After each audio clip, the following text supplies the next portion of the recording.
নমস্কার বন্ধুরা, আশা করি আপনারা সবাই ভালো আছেন। আমরা সবাই ভালো আছি। তো বন্ধুরা, দেখতেই পাচ্ছেন আজকে একটা নতুন শাক নিয়ে এসেছি। তো এই শাকটা কিন্তু খুবই উপকারী একটা শাক। তো এই শাকটা সচরাচর আমাদের এদিকেও বাজারে পাওয়া যায় না, তো হঠাৎ করেই বেরিয়েছে, যার জন্য নিয়ে এসেছে। তো এই শাকটা কিন্তু খুবই উপকারী সুগারের পক্ষে। তো এই শাকটা দেখতে অনেকটা পাট শাকের মতোই, কিন্তু এটা কিন্তু পাট শাক নয়। দেখতেই পাচ্ছেন, তো এটা পাতাগুলো কিন্তু একটুখানি আলাদা। তো এই শাকটার নাম হচ্ছে মেরা শাক। তো এই শাকটা আমি বেছে নেব এখন, বেছে রান্না করব। তো দেখতে পাচ্ছেন সমস্ত পাতাগুলো কিন্তু আমি তুলে নিয়েছি, তো আপনাদেরকে দেখাবো। তো দেখুন এখানে যে পাটের মতো যে গাছগুলো আছে, আমি কিন্তু সমস্ত পাতাগুলো তুলে নিয়েছি। তো এইভাবেই সমস্ত যে আছে বাকি শাকগুলো, সেগুলো কিন্তু আমি তুলে নিব আর মানে মজাদারভাবে রান্না করব। তো অবশ্যই বলবো বন্ধুরা, স্কিপ না করে সঙ্গে থেকে পুরো ভিডিওটা দেখবেন। ছোট্ট একটা ভিডিও আপনাদের জন্য নিয়ে এসেছি। খুবই উপকারী একটা শাক, যদি আপনাদের ওখানে পাওয়া যায় অবশ্যই বলবো কিনে খাবেন। তো এই শাকটা আমাদের এদিকে সচরাচর পাওয়া যায় না, কোনো কোনো জায়গায় পাওয়া যায়। তো এটা আমি অনেক দিন আগেই খেয়েছি, তো আজকে আবারও অনেক দিন পর এটা আমাদের বাড়িতে নিয়ে আসলো। তো এই শাকটা কিন্তু আমাদের এদিকে পাওয়াই যায় না, তো হঠাৎই পেয়েছে, যার জন্য নিয়ে এসেছে। দেখতেই পাচ্ছেন শাকের পাতাটা তো অনেকটা কিন্তু নিম পাতার মতোই দেখতে, মানে খাঁজ কাটা।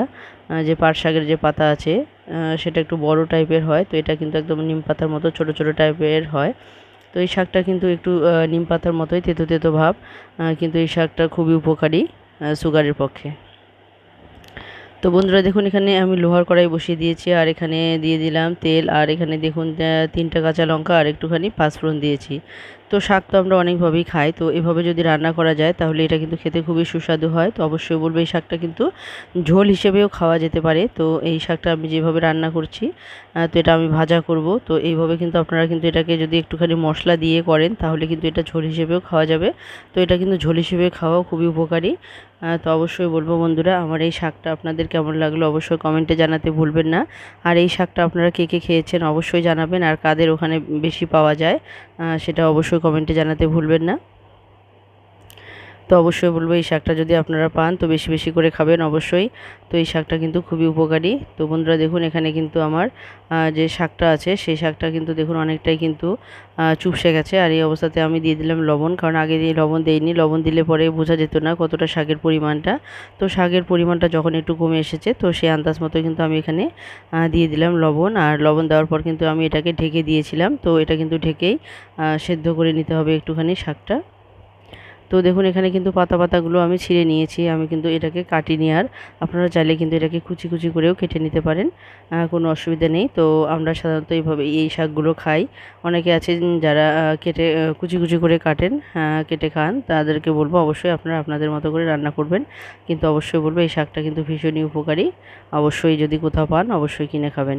তো বন্ধুরা, অবশ্যই যারা সঙ্গে আছেন সবাইকে অসংখ্য অসংখ্য ধন্যবাদ। তো এতক্ষণ অবধি যে সমস্ত বন্ধুরা সঙ্গে আছেন সবাইকে বলবো অসংখ্য ধন্যবাদ। আর যারা নতুন দেখছেন, যারা এখনও বন্ধু হননি, তাদেরকে অবশ্যই বলবো বন্ধু হয়ে পাশে থাকতে।